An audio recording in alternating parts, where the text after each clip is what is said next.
Damn it, Dale. All right, so it's Dale Saran here with the one and only Jay Vera producing. Jay, we got a history together going back to the CrossFit days. You were part of CrossFit thing, and not only that, we'll talk about this on here at some point. I'm going to tell the whole world about how we managed to get you into armor, and when when I was doing night fighting, and get you clubbed by a bunch of goons over in Europe. I think it Uh, was a 7 foot like Japanese dude yeah, that there clubbed was. me. Yes, there was. There was. It was epic. We're somewhere. There's probably video on the internet somewhere of that. So we'll dig that up. So yeah, here we are. What are we trying to do here? This is a bold thing, and maybe a humble thing at the same time. I want to convince not everyone, but just anyone, one single person, that there's truth and beauty in this world, and that those two things are reflections of eternal truth and beauty, from whence we all come and where we're all going back. Given that, I'd say in the meantime, we should at least try to look busy or conduct yourself accordingly as if there are gods watching. So how do you go about such a bold and yet maybe simple proof? I'm going to talk about how I got here. So I was a military guy. You know, my family grew up blue collar, and my sister went to college. She was the first person in our family on either side to go to college, and that I was going to be the second, except we were going to have to figure out how we're going to pay for it. And this was in the 80s, and this is just when college costs were exploding, and so it was kind of left not even really unsaid that I had to get a scholarship, and so I did. I got a ROTC scholarship to go to Boston University, and so that I wanted to be. I was part of the Top Gun generation. I wanted to be. I fell for it hook, line, and sinker. I probably should have gone into research science. I was a nerd, but Tom Cruise ruined a whole bunch of us, and I got some great stories about that. Because 3 years after I joined the Navy, I was actually in the back of an F-14 as a midshipman with the squadron, the sluggers that actually filmed some of Top Gun. Just a crazy, strange bit of serendipity. But I got some funny stories about that, and from my time flying. So yeah, I went to ROTC, and then I wound up becoming a Marine officer, a pilot. I flew helicopters, and we'll talk about that some too. And then I got picked up for something called the funded law program, and so I left flying helicopters to become a lawyer, which is a little weird. And then did that for a while. Had some other government service during the Afghan war.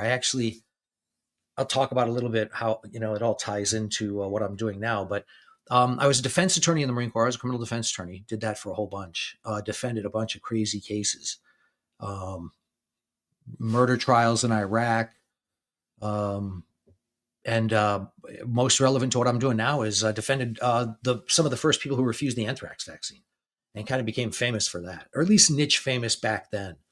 Had a Well, you, client. you had a book, didn't you? Yeah, I wrote that later, but yeah, and in fact, another book just came out. One of the guys who was involved with that, Tom Remfer, I gotta pimp his book. He was. I'll do that at some other point. But Colonel Tom Remfer, U.S. Air Force, was one of the first anthrax vaccine refusers, and he's a longtime friend, a good friend. So, and kind of a mentor, in fact, in that whole mess. But and then got out of the Marine Corps and did. I ran down to the sound of the guns when 9/11 happened. I was working as a prosecutor in the Marine Corps at the time, and then went down and put in, like a lot of people did, put in to join the CIA and become a case officer in the Central Intelligence Agency in the War on Terror in the GWAT, and did that for a little while, and then left that to go back to being a lawyer. And I got snatched up by my old boss, a woman named Colonel Carol Joyce. That'll be a fun discussion. I got some stories about that too. And that's when I defended one Marine who was charged with murder in Hamdaniya, Iraq. And that directly led me to kind of what I became, how we met, but working to CrossFit. I was in Afghanistan, at a base, and there were a lot of Spec Ops guys, Navy SEALs. And this was in like 04, 05. And when CrossFit was really catching on in the SOC community. And there were guys, doing crazy shit in the gym, throwing weights around and stuff, and some special some operators. And then that's how I found CrossFit. And then lo and behold, wouldn't you know, competed at the '07 games. And then by '08, I was doing legal work for Greg and Lauren Glassman. Wait. Hold on. Yeah. Wait, competed at the '07 games? And '08. '08, yeah, buddy. You're a two-time games Two-time competitor? games guy. When all you had to do was show up. Yeah. How do I not know this? Yeah, my name. If you go to Dave Castro's at the ranch, he's still got all those old boards up there. Sure, yeah. You know, hey, you'll love this. You know who I tied with? It was Andy Stumpf was right in front of me. Was one in front of, and I think me and Russ Green tied for 12th or something like that. Yeah, young Russ Green. What was your bread and butter? What was the event that you excelled? I'm low to the ground, lifting heavy shit. So that helps. Gravity and I are well acquainted, and so deadlifts. Yeah, deadlifts and back squat too. And it was funny because going into on the first day, of those games, Spieler and a lot of guys were cleaning up, and so the second day was kind of run more by Mark Ripito was doing kind of the lifting part, and he was going to do it like it was like an official weightlifting meet. And so those of us who were they thought far enough back that we weren't going to be relevant to the outcome of the top few, we would be outside lifting, and it was a little less formal, and it was kind of cool. But it was funny because if you think about it, they didn't intend it this way, but kind of the more strength focused part of the first CrossFit Games were on the second day. And so it was like they had all the people inside. And so all the big lifts were happening outside where we were, because it was all the guys who did shitty on kind of the more cardio, centric events. And so, Connor Banks, I think from CrossFit Oakland, I think he back squatted like some insane, like 500 pounds or something big, a big number, and deadlifted a ton too.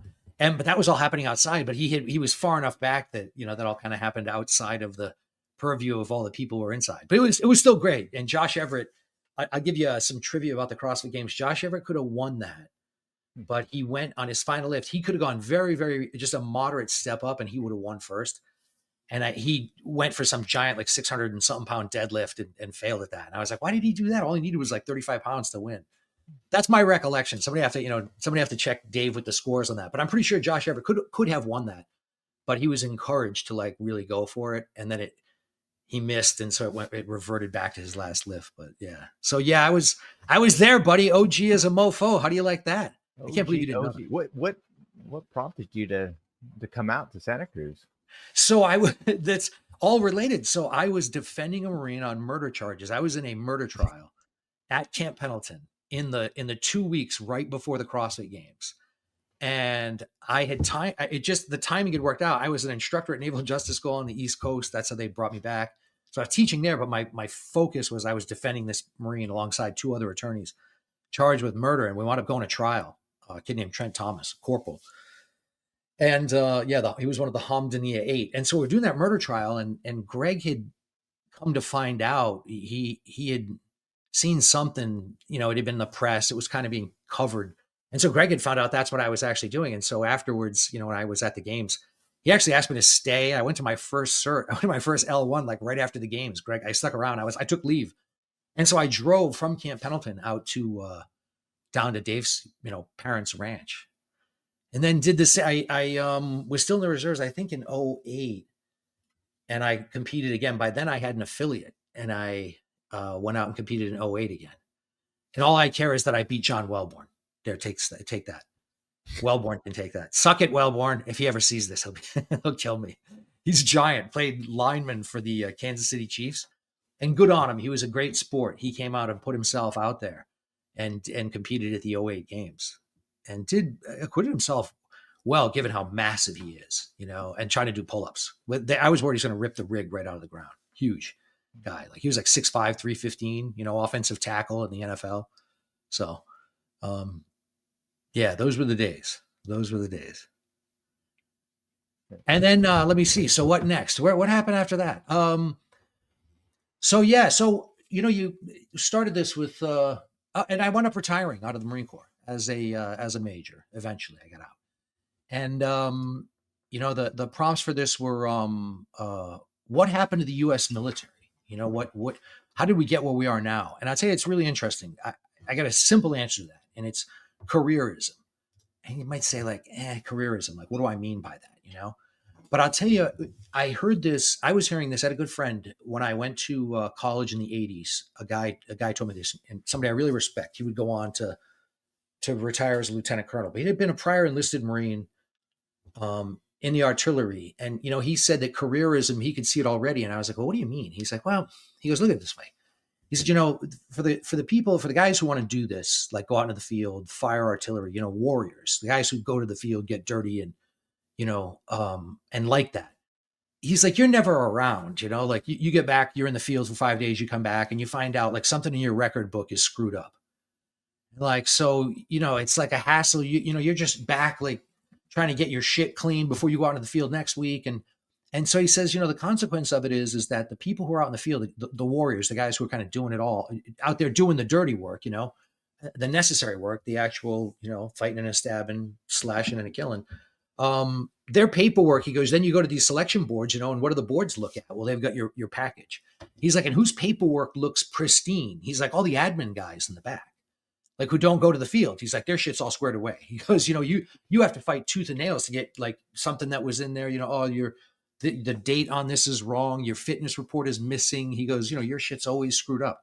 He goes, but the guys who are, you know, in the rear, their shit's always tight. And he goes, as a consequence, who do you think gets promoted? And there's the officer corps has a similar thing. You know, it's who looks good on paper, not necessarily who's the person we need to get shit done.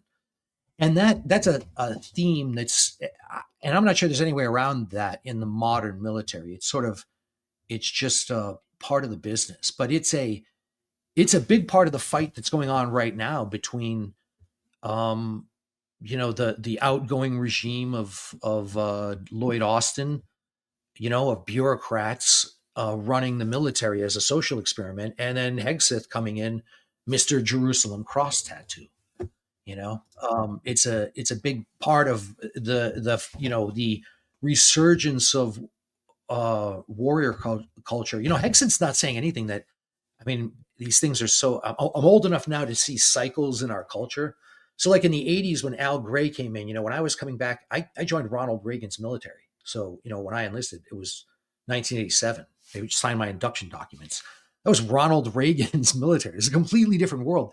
And he was rebuilding. We were coming back on this after this really downtime, sort of post-Carter and post-Vietnam. And there was a real malaise in the military. You know, we didn't have good morale. You know, we just kind of got in our ass. And we didn't get our ass handed, but, you know, we fought and fought and fought and fought and killed a shit ton of South Vietnamese. And then at the end of it, you're like, yeah, so what? For what? You know? And so we were in the upswing, you know, the rebound from that. And now I've watched us in the sort of, you know, the years, the roughly 30 years of my career, my service, I've watched us go through this, you know, this whole thing, this upswing during the 90s of, you know, we were invincible, the Pax Americana, and then, you know, 9/11, and then this involvement and all this bullshit, and a lot of it tangential, in Iraq too, and all that stuff, the long drawn out bullshit in Afghanistan. And then at the end, it's just like the repeat with Vietnam. You know, on the backside, people are clinging to, you know, the very thing that Biden said wouldn't happen. It's not going to be like Saigon, you know, nobody's going to be hanging off the skids of helicopters. No, he was right.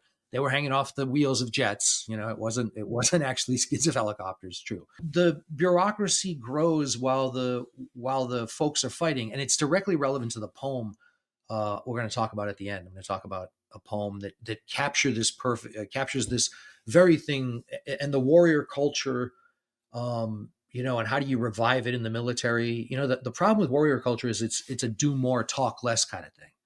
Like nobody wants to hear from the guy, and the most lethal folks, you know, will be the people who say the least. Not always, but a lot of times, you know.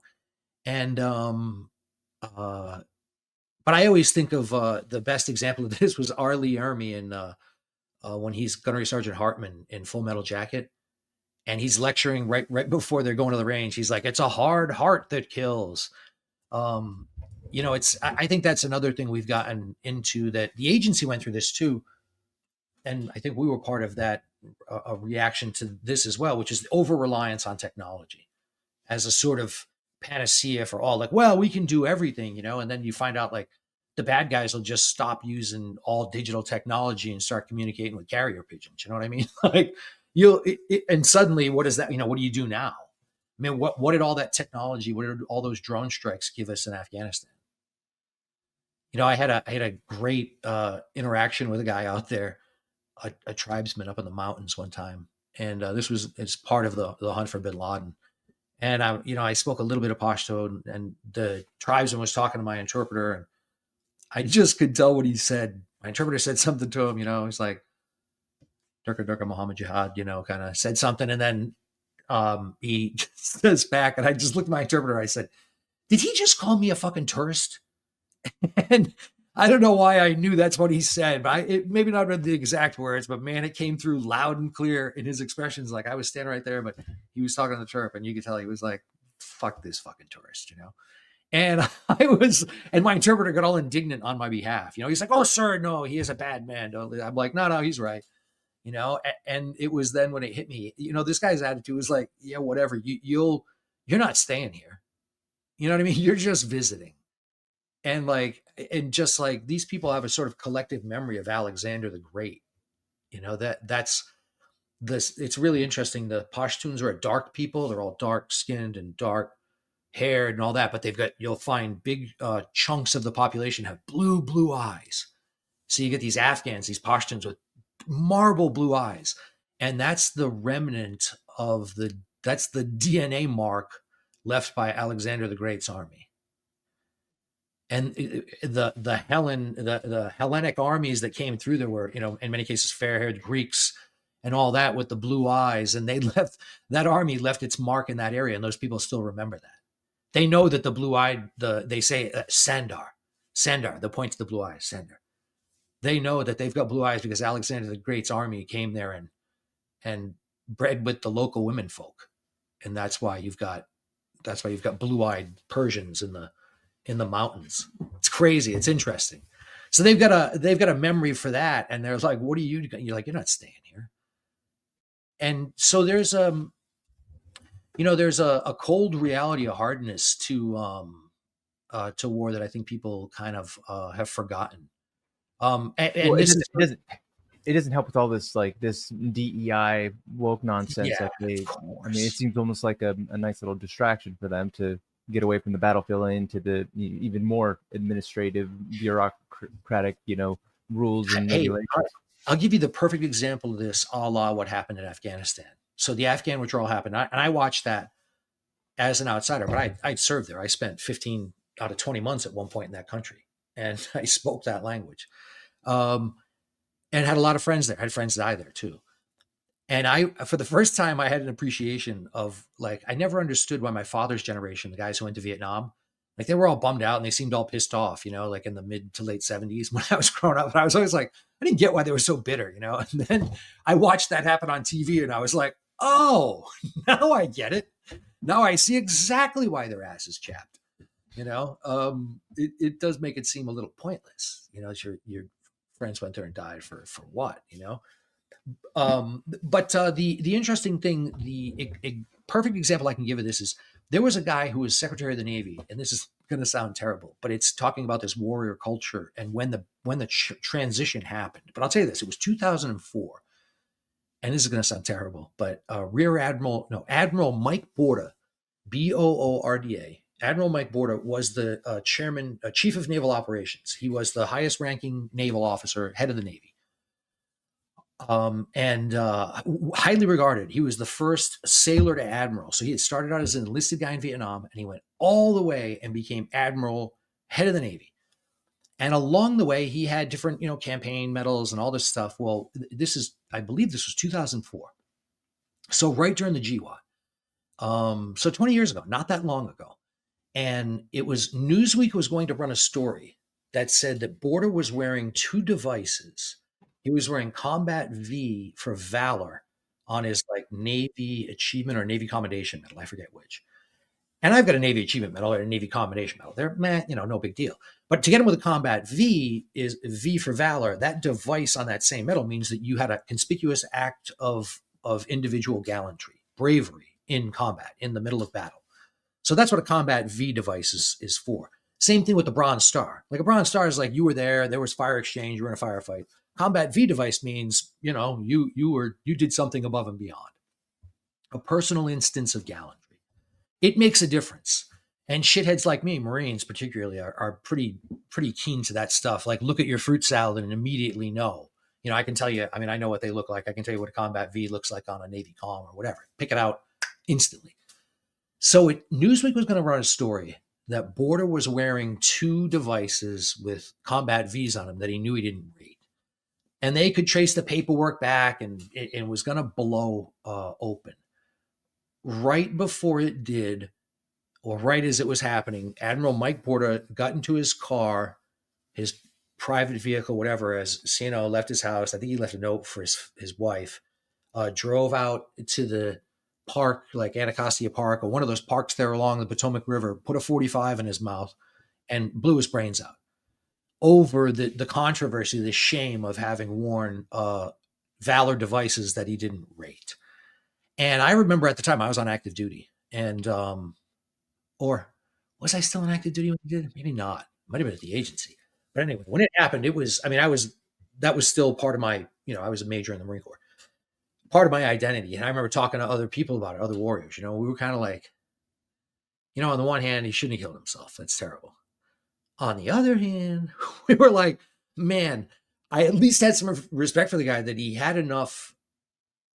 It was it's the samurai thing. He felt strongly enough about his honor. Now that's an extreme example, and people that'll make some people probably hate me because I don't advocate at all that anybody should ever take their life. Bad idea. Shouldn't have done it. Should have just faced the music, and it wouldn't have been that bad. He would have been forgiven. But it was an acknowledgement of what it meant, and that his honor was so stained he killed himself. It's a samurai kind of level shit. And whether you agree or disagree with it, you get some respect for the underlying, like, man, the guy believed in it deeply enough. So that happened in 2004. Okay, roll it forward 20 years. The Afghan withdrawal debacle happens. And it's a shit show. An absolute unmitigated disaster. Anybody who's ever been to Afghanistan knows you would never have given up Bagram. Never, never, never, never, never, not for anything. It sits on the high ground above. Anyway, fucking insane. Any military officer who was part of that, I got some splaining to do.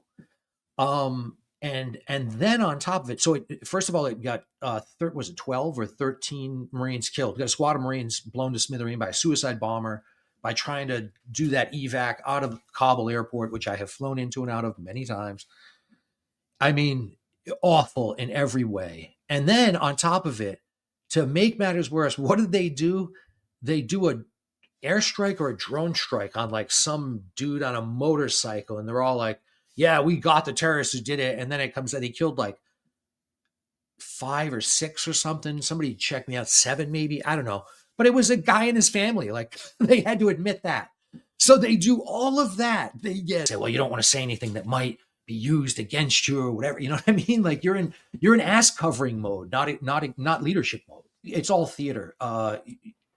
DC is really just theater for ugly kids, and they just go there, and the hearings, they'll never give that up. Like, if you're the person who's been the big, you carry the feminist banner, then you can't have Hegseth getting confirmed and not make a big stink about anything in his past that might suggest otherwise. And so, like, you wouldn't continue to get money from the people who actually get you elected if you didn't. So it's all a show. It's all smoke and mirrors. It's all, they know he's going to get confirmed. It's all, it's all a game. And for a guy who's a warrior, you can tell all of that is maybe the least appealing thing. Kind of, it's a difficult thing to play because it's the game of courtiers. It's the game of whispers and hallways. It's not meet a guy out in, throw hands and like, let's settle it, mano a mano, face to face. It's the very antithesis of what being a warrior kind of is. And it's the ever ever contrasted, which leads me right into it's always been that way, and that's why I picked for today Ulysses by Alfred Lord Tennyson. So it's just one of my favorite poems because it's got all of the things we're talking about buried in it. It's from his second collection, his second volume of poems in 1842. And I'm going to read it. I love this poem so much. A lot of people recognize it. I don't know if you watched which one. It was one of the James Bonds. I really liked them, all of them with what's his face, Daniel Craig. Daniel Craig, yeah. Yeah, I liked him as Bond. I thought he was great. He's not Sean Connery, but on the other hand, he was as good. He's better than Pierce Brosnan. Yeah, by a long shot. By a long shot. He was great. I really liked Daniel Craig as Bond. I thought the first one, which was the remake of what was it? The card one, the card game one. I can't even think of that name now. It wasn't Quantum of Solace. That was the second one. Casino Royale. There we go. How can I not think of that? Yeah, it was Casino Royale, which was a remake of, I think, the David Niven version in the 50s or 60s. But anyway, a great one. I thought Daniel Craig was great. But I think in the third one of that series, this poem, Ulysses, you actually hear what's her Dame Judi Dench reciting it in the background. It's like a voiceover when he's trying to when Bond is coming back. But here it is.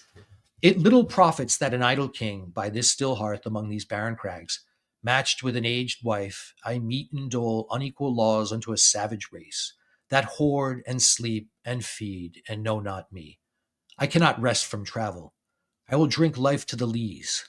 All times I have enjoyed greatly, have suffered greatly, both with those that loved me and alone on shore. And when through scuddling rifts the rainy Hyades vex the dim sea, I am become a name. For always roaming with a hungry heart, much have I seen and known. Cities of men and manners, climates, councils, governments, myself not least, but honored of them all, and drunk delight of battle with my peers, far on the ringing plains of windy Troy. I am a part of all that I have met, yet all experience is an arch wherethrough gleams that untraveled world whose margin fades forever and forever when I move. How dull it is to pause, to make an end, to rust unburnished, not to shine in use, as though to breathe were life. Life piled on life were all too little, and of one to me little remains. But every hour is saved from that eternal silence, something more, a bringer of new things. And violet were for some 3 suns to store and hoard myself, and this gray spirit yearning and desire to follow knowledge like a sinking star, beyond the utmost bound of human thought. This is my son, mine own Telemachus, to whom I leave the scepter in the isle. Well loved of me, discerning to fulfill this labor, by slow prudence to make mild a rugged people, and through soft degrees subdue them to the useful and the good. Most blameless is he, centered in the sphere of common duties, decent not to fail in offices of tenderness, and pay meet adoration to my household gods when I am gone. He works his work, I mine. There lies the port. The vessel puffs her sail. There gloom the dark, broad seas, my mariners, souls that have toiled and wrought and thought with me, that ever with a frolic welcome took the thunder and the sunshine, and opposed free hearts, free foreheads. You and I are old. Old age hath yet his honor and his toil. Death closes all. But something ere the end, some work of noble note may yet be done, not unbecoming men that strove with gods. The lights begin to twinkle from the rocks, the long day wanes. The slow moon climbs. The deep moans round with many voices. Come, my friends. 'Tis not too late to seek a newer world. Push off, and sitting well in order, smite the sounding furrows.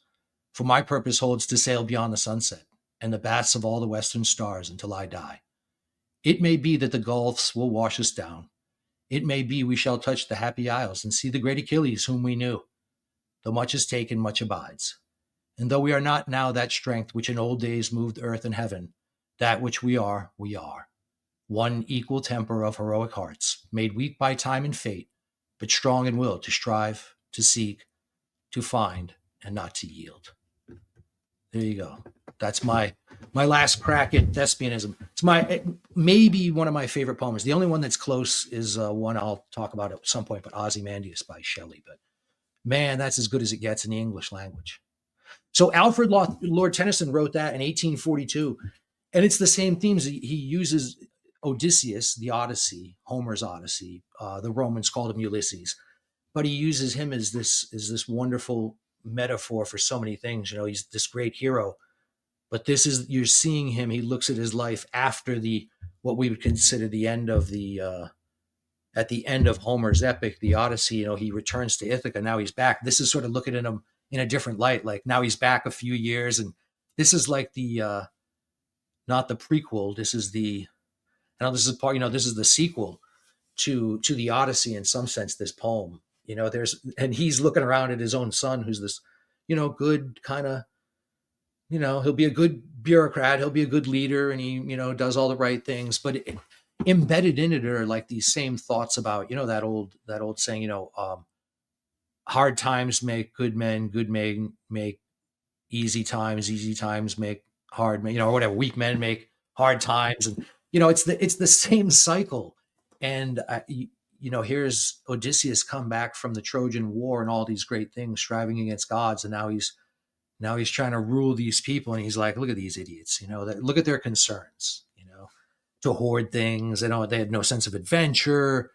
And he's aging and watching this sort of administration, and now he sees what's coming. You know, there'll be soft times, and he's got no patience for any of it. It's a great poem. It touches on a lot of things, but this very thing, the difference between the warrior culture, and is it different to be a warrior than it is to be a ruler? Does it take a different set of skills? And maybe as a matter of, you know, it's the warriors who conquer, but then who's going to administer the peace? And I mean, you can look throughout history. It's just a cycle that repeats itself over and over and over again. So maybe we're coming out of that. You know, maybe Hegstad's the bellwether of something on the horizon that's a return to back to what you need. But I don't know. You know, I don't know. It's interesting. It seems like the bureaucrats are just too threatened by these warriors, these men on the lines. I mean, the end of kind of, you know, there's something to be considered. The managerial state, really, we're 100 years into this experiment. We're a very, very different country than we were. And I don't think we really have a sense of that. Certainly not taught that in history, that World War I really did change everything. And World War I, and I live right near the National World War I Museum. So I go there. I bring everybody who comes to near Kansas City. I take them up to the World War I Memorial, but it is the National World War I Memorial. It's here in KC. And man, it's an amazing memorial, but it was the first real instance of industrial warfare, where everybody, all the nations of the world coming through the Industrial Revolution, decided they were going to put the means of the state, all of its industrial production and all of that, to war, towards building war, destroying other countries. And so, I mean, from artillery to air, everything, you get this huge move in that direction, and it produced death on a scale that like nothing we've ever seen or done. But what it also did was it launched the managerial state, where it was like, wow, if you can turn that, you know, government's kind of takeaway from it is this. It's where the MBA comes, you know, all of that comes out. The idea that everything would need this layer of management. It's really, prior to that, you had great industrialists, but they didn't have layers. We didn't have layers of middle management. And really, that's what you're talking about. This sclerosis. It is like a hardening of the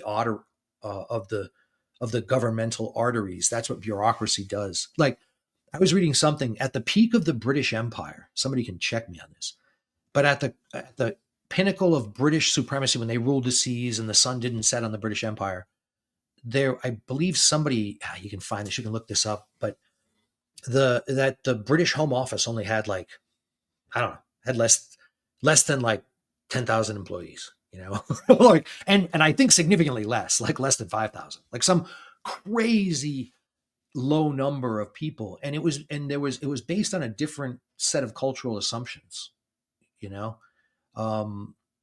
And what happens, it was based on a set of assumptions where Britain had an aristocracy prior to World War I, where it was an expectation that if you were a landed gentry, you know, you were the Baron von whatever you were, that you might expect as part of your peerage, you were expected to not only manage all these lands, but and have, collect rents from your tenants who helped farm your lands and all that. But you were expected to hold jubilees where you forgave their debts if they couldn't pay, and or you built churches and and did things and held fairs for the local people, that you in many ways enhanced the culture and made the surrounding culture. And it might also include being called by the monarchy to go serve as a administrator in Burma.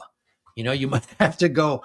You might have to go help run part of New Delhi for the Raj or whatever, and that people would just be like, well, okay, they're sort of typical British sort of glib kind of sense of humor. And that was all an expectation. And it was replaced by, in the United States, with instead this sort of managerial bureaucracy that grew into its own aristocracy. Like, here's a great example. I think 5 of the top 10 most expensive zip codes, average income per capita, are around DC now. It's all Arlington, Northern Virginia. They've exploded in growth. I used to live there, and now I have to go back occasionally. What a difference. That place has exploded. Where's that money going? Like, somebody pointed out, I was talking to a guy in DC. He goes, it's not like there's industry here. He's like, it's not like you can point to, oh, we're making, we make shoes or airplanes or whatever. It's no, they make regulations. That's what they make. And yet that place is exploding in growth. Like, that's unsustainable. That is absolutely unsustainable. And so, all of these visions of these contrasting visions are coming to a head, and so we'll see how this all changes. But I don't think it's sustainable. I don't know how much. I guess I share maybe some of Craig. I don't call it cynicism, but skepticism that any one administration or a group of people is going to dismantle the bureaucratic state. But I'm willing to, hey, listen, they've got my support. If they ask me to go burn down a building or two, I'll do it. I'm happy to help in whatever way I can. If they're like, hey, here's a hammer, come help smash down the FBI building, I'm, right on. I'd be all about it.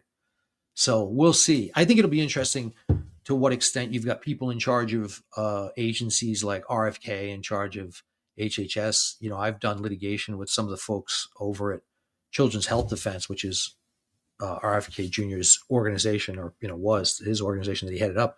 They've been suing the FDA for decades, and now they're going to have those same people who are over there going to be running the FDA. Organization they've been trying to sue into oblivion. I don't know what you do when you get the keys to they give you the keys to the thing, and now you're going to drive it. I don't know what they can do, but we'll see. I think there are some good things they can do. We will. The real interesting aspect will be what the courts do when people start suing over things like can Trump and Elon and Vivek, can they fire X thousand bureaucrats? Can they do that? I mean, do we dearly need it? Yeah, for sure. We can't. Can't they? From your position, from your vantage point? Man, that is what got, at the end of Trump's first term, he tried to, right as he was going out the door, when they were impeaching him and all that, one of the things he had on the docket and was headed was an executive order that he had just passed it, an executive order that basically, it has to do with what's considered a Schedule J, and there's all these things. It's so bad. Like, I don't even know how to talk to this and even begin to explain it. It's a huge subject, but the fact that we have a public sector union, that our government, the people who work for the government, which are paid for by our taxes, they have a union that allows them to collectively bargain, and then they turn around and support political candidates. I mean, it's all so corrupt. It's so bad. And so the people are not well served in the current state of things, but a lot of laws and the unionization of, and by the way, I feel the same way about, lest anybody say anything hearing this and not think I'm unprincipled. I feel the same way about police unions and firefighter unions. My friends hate to hear me say that, my cop and firefighter friends. I'm like, yeah, but you shouldn't have unions. I'm like, the military can't have unions. They're like, what? I'm like, you can't have a union in the military. There's a famous case on that. We tried, but other countries do have unionized militaries. But I just don't believe that those things can coexist. I don't think you can And so that's why I hate when they're like, well, I'm first responders, but I need overtime when I get there. I'm like, oh, here we fucking go. You're not going to get any sympathy from me on this one. You're either a public service, you either provide a public service and you're serious about that. You are a true public servant. I don't want to hear about your union. You take the job at what it is, whatever we can afford. That's how it's supposed to work. But it's the arrow is actually going in the wrong direction now. So anyway, can he turn that around? Those unions are powerful. They get a lot of regulations. They get a lot of lawyers. It will come down to, I think, to what extent the supposed conservative majority on the Supreme Court. It'll come down to 2 votes, probably. Roberts and Amy Coney Barrett. Probably 3. Brett Kavanaugh's not reliable. He's not, as far as I'm concerned. And And what would they be voting on?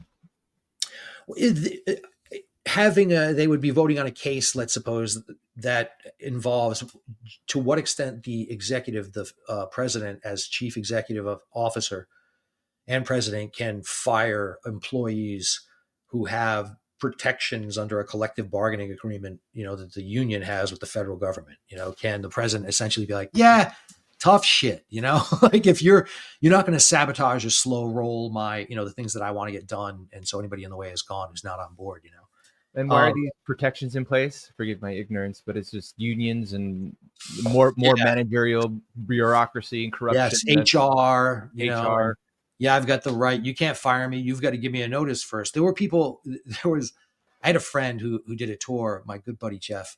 His final tour was at the Pentagon, and he came out of there a broken man. He was like, wow. He's the good friend I was referring to earlier. I said retired as lieutenant colonel, prior enlisted Marine, and one of the first Osprey pilots, V-22 pilots, a great guy, a legend, a true hero. He was in acquisitions at the Pentagon, and he came out of there and was like, wow, that system is fucking broken. And it is. And everybody knows it. But there was a joke. The people there know, the civil service employees, like they're really, really hard to fire. You have to document everything, and they've got a right to a warning, and then this and that, and they'll string it out. Like there was a guy who was like, I want so-and-so fired. This guy's completely incompetent, or this lady's completely worthless, or whatever. And they just play the game and delay and delay and delay. And then right when you're about to fire them, when you finally got enough documentation, they'll put in for a transfer, get that transfer to a different division. And now all of that has to be erased. It can't be used, can't be brought forward against them. Why? Well, because that's what the collective bargaining agreement says, And so you've got government employees are like roaches. They're like ticks. You can't get them out. It's really, really hard. Really, really hard. And so, what do you do against that? Hey, I saw that when I had a job for a while, briefly. I don't want to say what, I don't want to give too much away, but I was amazed to see the career civil servants' reaction to a governor that they didn't like. And I heard somebody in a very, very senior position say, he'll be gone in 4 years. And you got people who've been there for 23, and they're like, whatever. They're going to do what they're going to do. And by the time you catch them doing what they're doing, they've always done, they don't care, And none of that organization tends toward, it's the DME-ification of everything. It's like the Department of Motor Vehicles everywhere you go. It's that. Why is that so bad? Why is that terrible? Why is DHS? Why is the TSA? Why is it so awful? Why is it so terrible? Why do we have stupid arbitrary rules like, well, you can't have more than 3.5 ounces of a liquid, but I can have 2 of them? So all I have to do is, it's not the liquid. It's not the total volume of liquid. It's just that I've got them in 2 separate 3.5. Why the fuck does any of that matter? That's idiocy. In other words, it's like, oh, well, if you have less than 4 ounces, that would make sense if you only allowed me to take 1 of them on. But if it's, well, you have to have it in a tube less than 4 ounces. It's not like they're checking each tube of 4 ounces. I could take 10 things. I could have explosives in 10 tubes of 4 ounces. They don't care. They just don't want you to have it in 1 40-ounce tube. Idiocy. It's just, all of it's just arbitrary and fucking stupid. But this is what, that's part of what you get when you get the, the catch-22. Franz Kafka wrote about this. This is exactly what you get with bureaucracy. It's almost part of the deal is you should expect it to be insane. It always seems to be arbitrary and unrelated to anything in the real world. It's almost its nature, Well, it seems as though if you put that on Front Street, if you show that to the public, even declassifying certain documents, right? Yeah. With the JFK stuff and 9/11, do you think that, truth, honesty is step one? More we can Well, get out there. yeah, I mean, I think we live in a really interesting time. I'll tell you the truth of it is I think the institutions, the expertocracy, I've talked about, I think I've said this to you before. There's a great essay that came out right after the Afghan withdrawal. It was called Farewell to Bourgeois Kings. It's a little hard to find, and what an essay, a brilliant essay that we were watching. And at that moment, that what we were watching was really the collapse of the expertocracy. And so the same thing, whether it's COVID and the CDC and the FDA or the DOD, what we're talking about in the warrior culture, what we've got is we pay taxes in massive amounts. We borrow and put billions of dollars and trillions of dollars towards problems. And what we get is complete and utter fucking mess. Not just like not done, but just a shit show. Oh, and coincidentally, people and NGOs and these other things that are kind of government adjacent all seem to do remarkably well. So I mean, at some point you have to just wake up to the reality, like we're being screwed. And it seems to me that whatever, at least this is how I read, I'm not really a big Trump fan per se, but I read his election as in big part driven by that kind of, he stands for something more than just, I don't even know that it's really Republican, that it even matters. I'm not even sure that brand even matters anymore. I think we're living through a crazy, tumultuous time, and we're watching the collapse of a lot of institutions. Particularly, the biggest one is over control of information. That I can have a podcast, and we can be on here and do this and reach people in whatever numbers we do. But I mean, look at Rogan and many others. Look at the kind of impact they had on this election. And the government controlled and the regular media, the traditional media, is all collapsing in real time. There are a lot of podcasts getting way more views than NBC News or CNN or whatever. You know what I mean? And they're still talking to themselves largely. And it's only a matter of time before whatever prestige they had is kind of used up, and they're just nobody. I mean, I never listen to any of that shit for anything. I wouldn't believe if they told me it was raining, I would go outside and stick my head out the window and look. I mean, I wouldn't believe them even on the weather. There's nothing that they haven't politicized, and so they've somewhat dug their own hole. I can't say that I feel bad about it for them. Well, I'll tell you this: we will. The goal will always be the truth. With a dose of this, it'll be you have to kind of believe in such a thing to even begin to make the attempt, and then but you also have to do it with a sense of the limitations of your own eyeballs and who you can touch and how much information you can verify. And so that will lead us into some interesting conversations about the different ways of finding truth, all the different truth telling mechanisms that we have. It's funny that almost all of human endeavors, from language to stories to songs to poetry to science, are all in some sense an attempt to get at some other or larger, or even the occult. All of it, they're all truth seeking law trials. There's almost nothing that you can point to a human endeavor that doesn't have at some level an element of seeking truth. And so we'll delve into all of those areas: story and poetry and news and all of it, and kind of see if we can't. I got some ideas on some tools to, a la the broken science things that we did this past weekend, and there we'll discuss how a person can arm themselves, and some things might have some ideas on how you can help head yourself in the right direction. Avoid Yeah, getting Dale, that's your superpower, man. Taking complex subject matter and just distilling it down to its most relevant salient parts, man. I've had a very some fortunate mentors who in distillation who kind of teach you to see things that you can use lenses, and there's ways of interrogating the facts that come at you. There's a way to do that will, it doesn't require any special skills, but there's a few tricks of the trade you can learn and that I've picked up along the way. Yeah, funny story. This past weekend, we're at Greg's and we're discussing pretty, dense subject matter, right? And Dale comes up to me with some thoughts, and we had a reference of what was it?